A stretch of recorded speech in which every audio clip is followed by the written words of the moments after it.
कुंदकेश्वर अर्थात गणेश जी के हाथ में जो कुंदुक होता है, उस कुंदुक, जो गणेश जी के हाथ में कुंदुक होता है, 7 दुर्बा। कितनी दुर्बा लेना है? दुबा बोलते हो, दुर्बा बोलते हो, पंजाब में क्या बोलते हैं? दुर्बा ही बोलते हैं ना। तो 7 दुर्बा, उसके पीछे के हिस्से में लाल चंदन लगाना और गणेश जी को कुंदकेश्वर महादेव के नाम से समर्पित करना। जब दुर्बा चढ़े, उस पहले तो आप कुंदकेश्वर महादेव का नाम ले लेना। जब दुर्बा गणेश जी के पास में चढ़े, तब चंद्र गणेश का स्मरण कर लेना और अपने दिल की बात बाबा से प्रार्थना कर कर उस दुर्बा को चढ़ाओ। एक दुर्बा उसमें से मांग कर लेकर आओ। जिस दुर्बा को जब मांग कर लेकर आओ, तो वह जो व्यक्ति नशे में धुत रहता है या गलत काम में धुत रहता है, उसको वो दुर्बा सुबह खाली पेट एक दुर्बा उसको खाने को दो। नहीं खाए तो उसको कोई भोजन आदि के साथ में उसको दो। उसका नशा धीरे धीरे धीरे धीरे वो छोड़ देगा और श्रेष्ठ बन जाएगा। श्रेष्ठ कुंदकेश्वर महादेव या कुंदुक का प्रहार, कुंदुक 2-3 जगह पर काम करता है। कुंदुक का अगर आपने कभी स्मरण करा हो कुंदुक का, तो कभी, वैसे तो मेरे को लगता है कि आप लोगों ने गणेश जी के हाथ में कुंदुक देखा होगा। एक शस्त्र होता है जो एस जैसा बना होता है, जो गणेश जी के हाथ में पकड़े होते हैं। दर्शन किया है? तो वो कुंदुक कहलाता है। जो बहुत चिड़चिड़ा हो जाए, बहुत अपशब्द कहना, बहुत ताने देना, बहुत गाली देना, बहुत आड़ा टेढ़ा करना, जरा जरा सी बात में बिखर जाना, क्रोध आ जाए।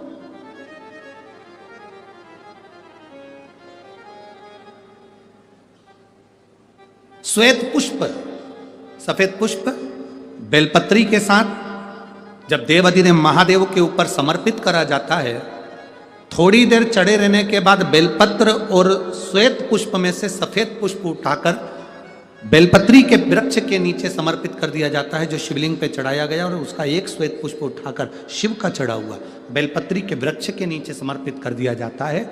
वहां की मिट्टी को उठाकर अपने घर के द्वार का स्पर्श करा दिया जाता है। तो क्रोध करने वाला व्यक्ति, चिड़चिड़ करने वाला व्यक्ति कुंदकेश्वर महादेव का नाम लेकर जब वो रज लगाई जाती है, मिट्टी लगाई जाती है, तो वो धीरे धीरे क्रोध करना बंद कर देता है। घर में पूरे शांति और आनंद की अनुभूति होने लगती है। ये कुंदकेश्वर है, ये साधारण नहीं है। कुंदकेश्वर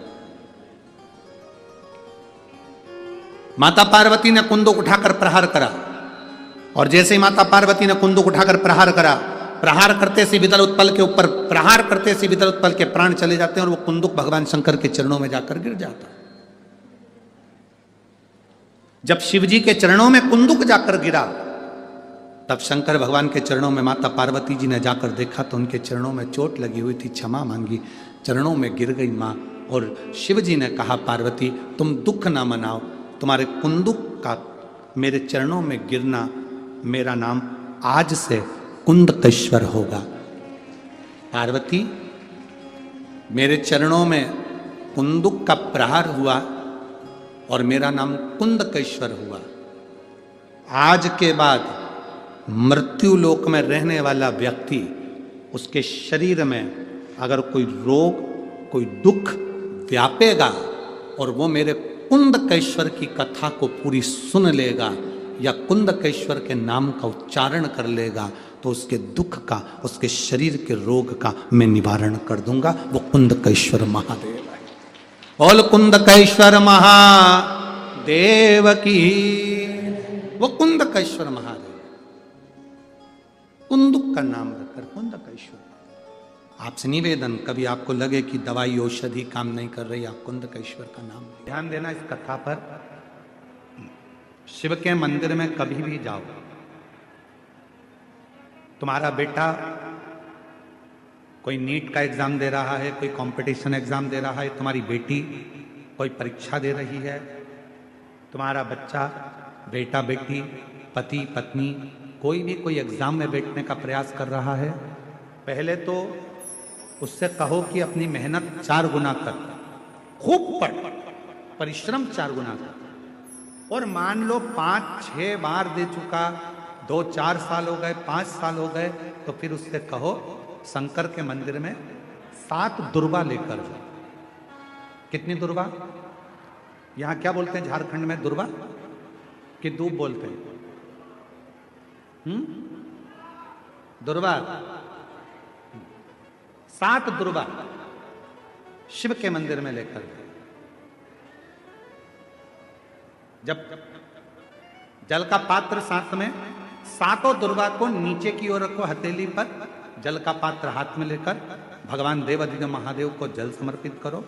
7 दुर्वा में से 6 दुर्वा षडानंद कार्तिकेय जी को समर्पित कर दो। 1 दुर्वा भगवान शंकर के शिवलिंग पर चढ़ा दो। अपने हाथ की 3 उंगलियां शिवलिंग का स्पर्श करो और अपनी कामना कहकर, बाबा बहुत एग्जाम दे चुका हूं, बेटा बेटी ने बहुत परीक्षा दी है, हो नहीं रहा बाबा, अब आपके भरोसे है। बाबा को विनय करो, शिव जी पे चढ़ी दुर्वा वापिस लेकर आओ। जिस बच्चा जब एग्जाम के लिए जाए, परीक्षा देने के लिए जाए, उस दिन वो दुर्वा को अपने मस्तक पर प्रणाम कर कर, नमन कर कर, षडानंद कार्तिकेय का स्मरण कर कर फिर एग्जाम के लिए जाए। पढ़ाई अच्छी करना, दिल से करना, मेहनत ज्यादा करना, और एक बार ये प्रयोग कर कर देखना, मेरा षडानंद कार्तिकेय सफलता जरूर प्रदान करे। 6 मुख से षडानंद कार्तिकेय जी का जो वर्णन हमारे शिव महापुराण में किया गया है, स्कंद पुराण में किया गया है, षडानंद कार्तिकेय जी फल शीघ्र प्रदान करते हैं, शीघ्र। शिव पुराण किसी ने पढ़ी है आप में से? किसी ने गीता प्रेस गोरखपुर की शिव पुराण कभी पढ़ी है? आप लोग पढ़ी है? उसमें लिखा है, शिव जी पे चढ़ा हुआ जल जब आचमन किया जाता है तो कायिक, वाचिक और मानसिक 3 ताप समाप्त हो जाए। 3 ताप, बोलो कौन कौन से? कायिक, वाचिक और मानसिक। अब इस प्रसंग को तो तुमने विदेश्वर में पढ़ लिया, उसके बाद आ जाओ कुमार खंड में। शिव महापुराण के कुमार खंड में शिव जी से भगवान कार्तिकेय जी पूछ रहे हैं श्री शैलम पर बैठकर, और श्री शैलम पर प्रश्न किया गया भगवान कार्तिकेय जी ने कि संसार के मनुष्य के भीतर के पाप समाप्ति का केंद्र क्या होगा? तो गजासुर की कथा को सुनाया। गजासुर ने मुझे अपने पेट में रख लिया था। शिव कहते हैं जो मेरे जल का आचमन कर लेता है उसके उदर में, हृदय में, बुद्धि में शिव 16 रात्रि तक विराजमान रहता है। शिव 16। अभी क्या चल रहा है? सावन का महीना, 16 सोमवार के व्रत कहां से उठाए जाते हैं? सावन के सोमवार से, ठीक है। सोमवार के व्रत कहां से उठाए जाते हैं? सावन के सोमवार। मंगला गौरी व्रत कब उठाया जाता है? सावन के मंगलवार से। श्रावण महीने में जितने मंगल पड़ते हैं वो मंगला गौरी के। आप लोगों के इधर होते कि नहीं होते? कितने लोग करते हैं? हाथ उठाओ। इधर नहीं होते शायद, आप करते हैं? इधर होते नहीं होंगे हमको जहां तक उम्मीद है। बाबा जी सावन के महीने में मंगला गौरी व्रत होते हैं, है? मंगला गौरी कहाँ है? यहाँ अष्टगौरियाँ हैं। हाँ, मंगला गौरी का भी मंदिर है यहाँ पर, बिल्कुल सत्य है। हाँ, तो मंगला गौरी व्रत होता है बाबा जी, जो सावन के महीने में मंगलवार के दिन किया जाता है। हमने पूछा इधर साइड होता नहीं है, क्या पता। मंगला गौरी व्रत जिसमें 16 चीजें दान दी जाती हैं, कभी 16 वस्तुएं दान दी जाती हैं, उसे मंगला गौरी व्रत कहते हैं। मंगलवार के दिन होता है, इसलिए अब की बार जो सीहोर की जो कावड़ है 25 अगस्त की, वो मंगला गौरी व्रत भी पूर्ण होगा, प्रदोष भी उसी दिन है, भोमवार मंगलवार भी उसी दिन है। इसीलिए वो उस कावड़ का नाम हमने कामना कावड़ कहा। कामना कावड़ ये कि जिस कामना से हम देव अधिदेव महादेव को प्रदोष की कावड़ का जल माँ सीवन का भरकर कुबेर भंडारी को चढ़ाएंगे, बाबा कुबेर भंडारी हमारी कामना को पूर्ण कर देगा। क्योंकि मंगला गौरी व्रत का विराम भी उसी दिन होता है। मंगला सावन महीने में मंगलवार के दिन मंगला गौरी का व्रत होता है। मंगलवार 16 वस्तुओं का दान दिया जाए, 16 वस्तु। तो शिव क्या कह रहे हैं षडानंद कार्तिकेय जी को, कुमार खंड शिव महापुराण गीता प्रेस गोरखपुर की लाओ, उसका अध्ययन करो, उसमें वर्णन आता है। विदेश्वर में पढ़ोगे तो उसमें आएगा कि आचमन करने, शिव के चढ़े हुए जल का आचमन करने से कायिक, वाचिक, मानसिक 3 ताप समाप्त हो जाते हैं। फिर कुमार खंड में आओ तो कुमार खंड में श्री शैलम पर बैठकर षडानंद कार्तिकेय जी पूछ रहे हैं, बाबा संसार के मनुष्य के भीतर के सारे तापों को, पापों को कैसे समाप्त किया जा सकता है। शिव जी कहते हैं गजासुर की कथा का स्मरण कराकर, भगवान शंकर गजासुर की कथा का वर्णन करते हुए कहते हैं, मैं गजासुर के पेट में जाकर बैठा था। गजासुर के, जब कोई संसार का मनुष्य शिव जी पे चढ़ा हुआ जल का आचमन करेगा, धारण करेगा, 16 रात्रि तक भगवान शंकर कहते हैं मैं उसके हृदय में, उदर में और बुद्धि में विराजमान हूं। हम बुद्धि में भी हैं, हम उदर में भी हैं और हम हृदय में भी। 16 रात्रि। बेलपत्री कितने रात्रि तक रहती है अपने शरीर के अंदर? बेलपत्री कितनी रात्रि तक रहती है? 41 रात्रि तक बेलपत्री अगर हम खा लेते हैं, बेलपत्री का अगर आधे से आधा भाग भी हमने मुख में खा लिया तो हमारे शरीर में ऊर्जा देती है 41 रात्रि तक। शिव का चढ़ा हुआ आचमन का जल हमें 16 रात्रि तक बल देता है। 16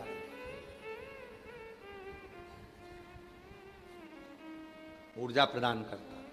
पर भगवान शंकर को धतूरा क्यों चढ़ाया जाता है? वो धतूरे का प्रमाण क्या कहता है?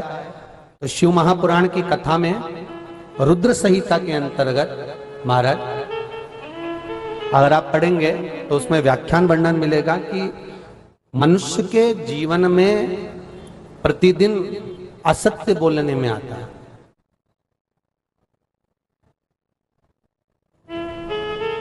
उसके मुख से कई बार असत्य का संबोधन निकल जाता है, झूठ निकल जाता है, असत्य निकल जाता है। तो हमारे यहाँ शास्त्र कहता है सबसे पहला धतूरा भगवान शंकर को अगर किसी ने समर्पित करा था तो ब्रह्मदेव ने करा था महाराज। और उसका भी प्रमाण है कि हर चीज का प्रमाण होना चाहिए। देखो कि आखिर भगवान के मंदिर के पीछे क्यों नहीं प्रणाम करते, तो उसका भी प्रमाण होना चाहिए। कि कोई आपसे पूछे तो आप बता तो सकते हो, केवल कथा के माध्यम से नहीं, आप उसको बता सकते हो कि ये कारण है। आप चंदन चढ़ा रहे हो तो उसका कारण बताना पड़ेगा कि ये चंदन क्यों चढ़ाया। चावल चढ़ाया तो उसका कारण बताओ कि अग्नि पुराण में लिखा है कि अक्षत की महत्वता क्या है।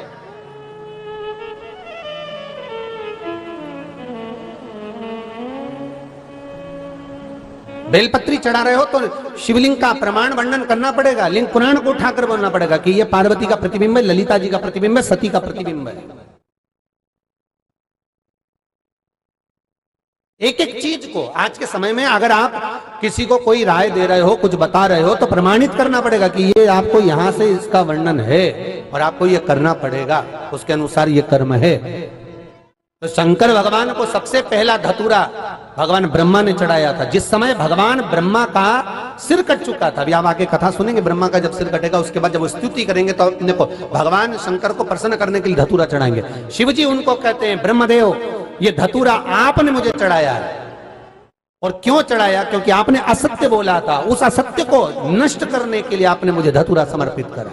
इसलिए हिंदू धर्म में नियम है, महीने भर में, 2 महीने में, 4 महीने में, 6 महीने में, साल भर में, 2 साल में, 1 साल में कम से कम 1 धतूरा शंकर भगवान को समर्पित करना चाहिए। जिस दिन धतूरा समर्पित करो उसके पहले जितना समय निकला उसमें आपने अगर झूठ बोल भी दिया हो तो भगवान शंकर उसको नष्ट कर दें, इसलिए उस धतूरे का समर्पण होता है।